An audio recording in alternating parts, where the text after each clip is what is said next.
Assalamualaikum warahmatullahi wabarakatuh. Selamat pagi teman-teman. Perkenalkan, saya Rizka Sulistiawati yang akan memandu sesi debat pada hari ini. Di sesi debat bahasa Indonesia kali ini, yaitu dengan mosi pro dan kontra pembelajaran tatap muka di masa pandemi. Pandemi COVID-19 berdampak pada dunia pendidikan, termasuk pendidikan tinggi. Adanya wabah virus corona ini menghambat kegiatan belajar mengajar yang biasanya berlangsung secara tatap muka. Pemerintah berencana akan membuka kembali sekolah di masa pandemi ini dengan sederet ketentuan. Kebijakan ini pun diwarnai pro dan kontra. Apa saja pertimbangan untuk memulai membuka sekolah dan apa saja alasan pro dan kontra? Berikut kami akan sajikan beberapa pendapat pro dan kontra yang akan disampaikan oleh Saudari Niha dan Rina sebagai tim pro dan Saudari Tiara dan Wulan sebagai tim kontra. Dipersilahkan. Izin berbicara. Menurut pendapat saya sangat setuju permintaan pembukaan kembali sekolah-sekolah dalam penyelenggaraan sekolah tatap muka lagi. Karena pembelajaran jarak jauh kami menilai kurang efektif dalam proses pembelajaran mengajar. Apalagi selama pembelajaran jarak jauh terbukti tidak dapat dilakukan di seluruh Indonesia. Masih banyak guru dan pelajar di desa yang tidak dapat menyelenggarakan pelajaran jarak jauh. Karena kendala memiliki peralatan yang tidak memadai seperti laptop ataupun smartphone. Selain itu, internet di daerah-daerah masih belum stabil, sehingga membuat para siswa di daerah semakin berpotensi mengalami ketinggalan pendidikan. Saya sangat setuju dengan pendapat Saudari Niha. Dampak-dampak negatif yang dikemukakan oleh Kemendikbud juga sangat beralasan. Oleh karena itu, saya mendukung dibukakannya kembali sekolah-sekolah dan dilakukannya kembali pembelajaran tatap muka. Karena dapat menguntungkan para murid-murid agar pembelajaran lebih efektif dan jelas. Karena jika terus-terusan daring, para murid akan mengalami kesulitan belajar, seperti para murid yang tidak memahami materi yang telah disampaikan oleh guru mereka masing-masing.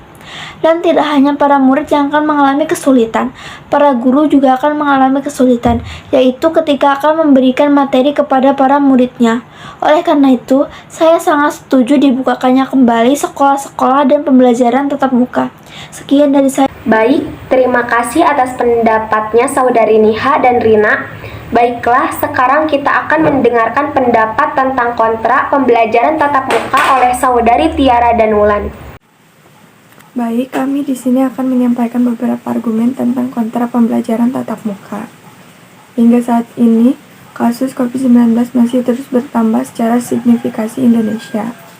Sekolah tatap muka bisa menambah peluang seseorang terkena virus corona daripada sekolah daring. Kemudian, keputusan yang sangat tepat terkait rencana untuk membuka sekolah bulan Januari 2021 yang harus diundur lagi dikarenakan kasus COVID, yang tiap hari semakin meningkat. Keputusan beberapa sekolah ditentukan berdasarkan keputusan pemerintah daerah, bukan dibuka secara menyeluruh. Ini bisa menjadi pertimbangan tiap-tiap daerah tentang kesehatan yang harus dikompromikan.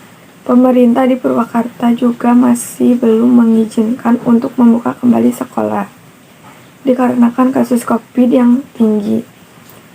Apalagi masih di zona merah. Apabila jika dilaksanakan kembali pembelajaran tatap muka, maka akan menimbulkan kelas-kelas terbaru. Apalagi yang kita ketahui jika penularan COVID-19 pada anak sekolah akan sangat berbahaya. Saya sependapat dengan Saudari Tiara, di mana penyebaran lebih cepat dan tidak hanya menyerang organ pernapasan, tetapi juga menyerang organ tubuh lainnya. Kemudian kemungkinan adanya pelanggaran protokol kesehatan dan pengawasan yang minim, walaupun di sekolah ada serangkaian aturan protokol kesehatan.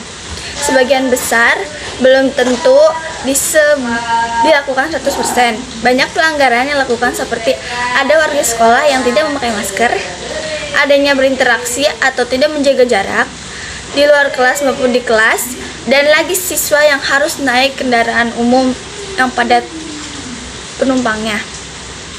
Meskipun pembelajaran daring kelompok negatif, tetapi ada pula dampak positif. Dibaliknya, jika pembelajaran tatap muka dilaksanakan, maka hanya guru yang bisa mengawasi siswa, akan tetapi jika pembelajaran dilakukan secara daring, maka keluarga juga dapat berkolaborasi dengan guru dalam pembangunan pendidikan karakter peserta didik. Karena keluarga yang merupakan unsur paling utama dalam pembangunan kepribadian, bangun skill, pengusahaan teknologi, karena pembelajaran daring memerlukan pengusahaan teknologi. Pembelajaran daring memerlukan pembelajaran daring peserta didiknya juga dapat terhindar dari COVID-19. Peserta pembelajaran dilaksanakan jauh dari kontak fisik. Baiklah, berdasarkan beberapa argumen pro dan kontra yang telah disampaikan oleh saudari Niha, Rina, Tiara, dan Ulan, dapat disimpulkan bahwa banyak pihak sekolah dan orang tua yang sangat menginginkan untuk pembelajaran tatap muka. Karena pembelajaran jarak jauh memiliki dampak yang sangat besar dan dinilai kurang efektif.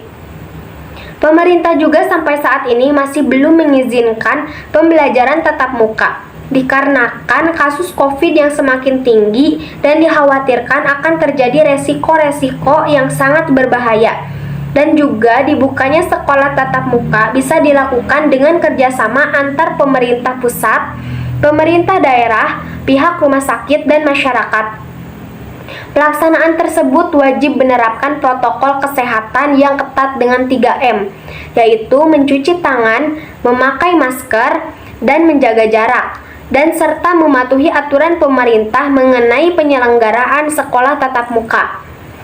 Baiklah, terima kasih kepada saudari Niha, Rina, Tiara, dan Wulan yang sudah berbagi ilmunya dan pendapatnya kepada kita semua. Dan terima kasih juga kepada audiens yang sudah menyimak dengan antusias diskusi kita pada hari ini. Saya Rizka Sulistiawati. Saya Niha Aprilia Maulida. Saya Rinawati. Saya Tiara Nopianti. Saya Wulan Yandiani Effendi. Pamit undur diri dan selamat pagi. Wabillahi taufiq wal hidayah. Wassalamualaikum warahmatullahi wabarakatuh.